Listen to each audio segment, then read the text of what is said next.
श्री सद्गुरु महाराज की जय।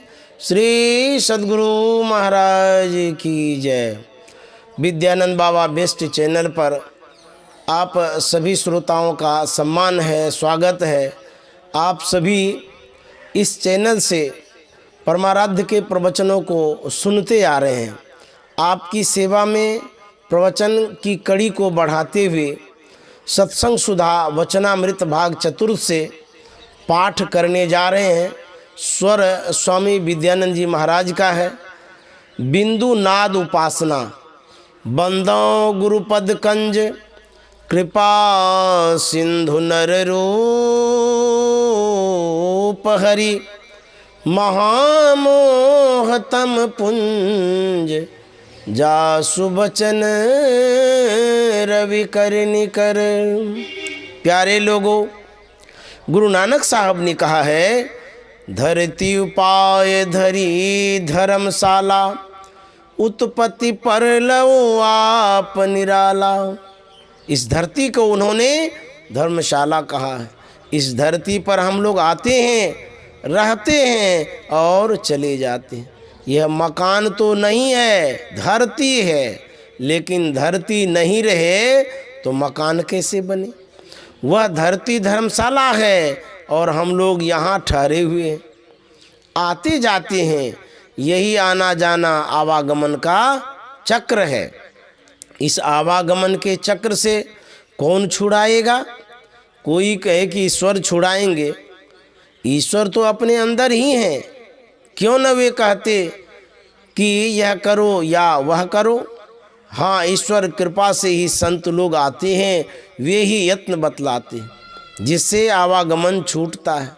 संत कबीर साहब ने कहा है, बहन बहनता थल करे, थल कर बहन बहोय, साहब हाथ बढ़ाइया, जस भावे तस होय। ईश्वर की कृपा नहीं तो सूर्य चंद्र तारे आपस में टकरा कर खत्म हो जाए।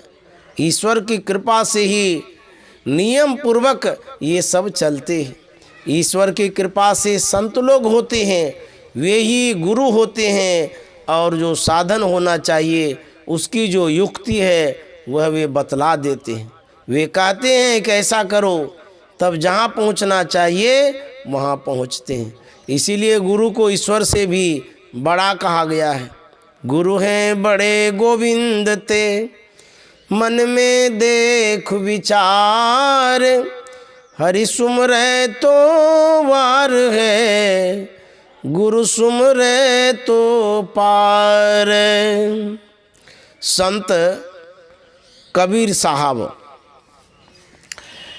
भगवान श्री राम वाल्मीकि मुनि के सामने थे, लेकिन भगवान श्री राम से वाल्मीकि मुनि ने कहा, तुम ते अधिक गुरु ही जिय जानी, सकल भाय से वही सनमानी। वे गुरु क्या बतलाते? बिंदु ध्यान विधि नाद ध्यान विधि। नाद किसको कहते? जिसमें बैल खाता है, बोलचाल में उसको भी नाद कहते हैं। और नाद कहते हैं शब्द को भी। यहाँ नाद कहा गया शब्द को। बिंदुनाद महालिंगम विष्णु लक्ष्मी निकेतनम, देहं विष्णुवाल्यं प्रोक्तं सिद्धिदं सर्वदेहिनाम।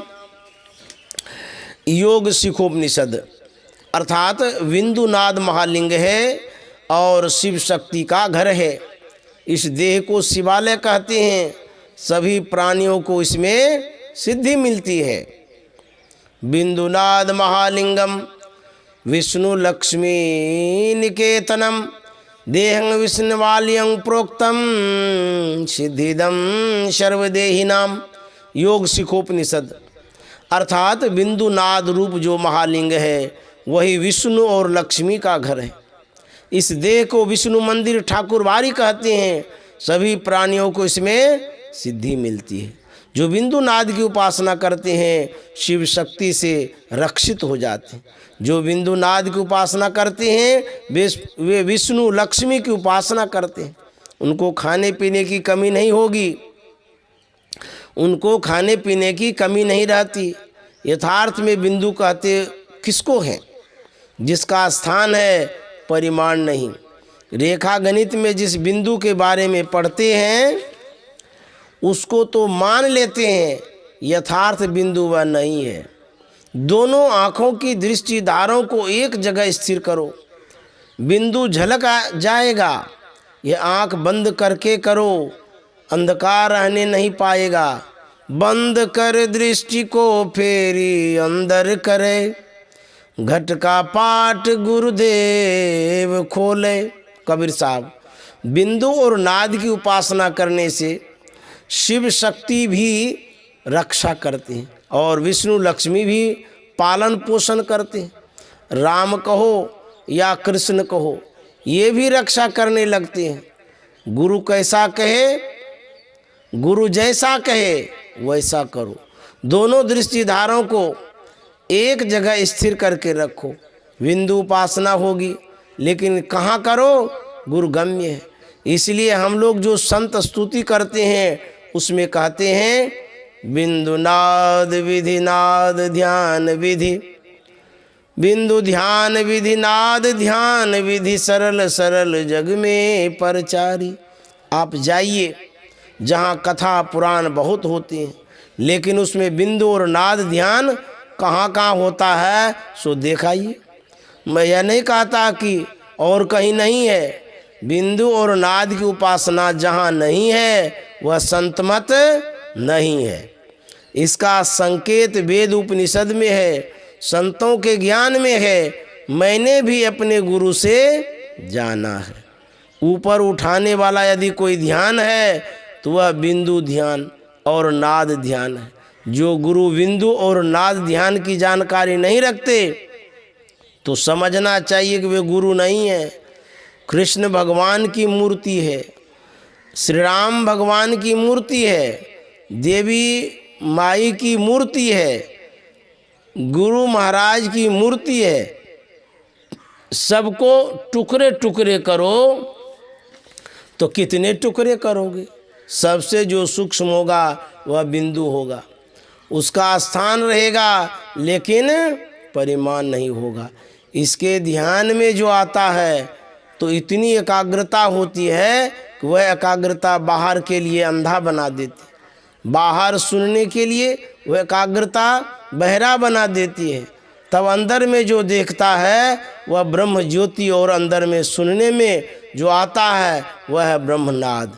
इसको शिव शक्ति कहो या विष्णु लक्ष्मी कहो, हम लोग यही उपासना करते हैं और लोगों से भी कहते फिरते हैं। यह संत लोग भी करते हैं। जिन सत्संगी को इसकी युक्ति मालूम है वे नित्य करें। जिनको जानकारी नहीं है, हौसला हो तो जानकार से जान लें।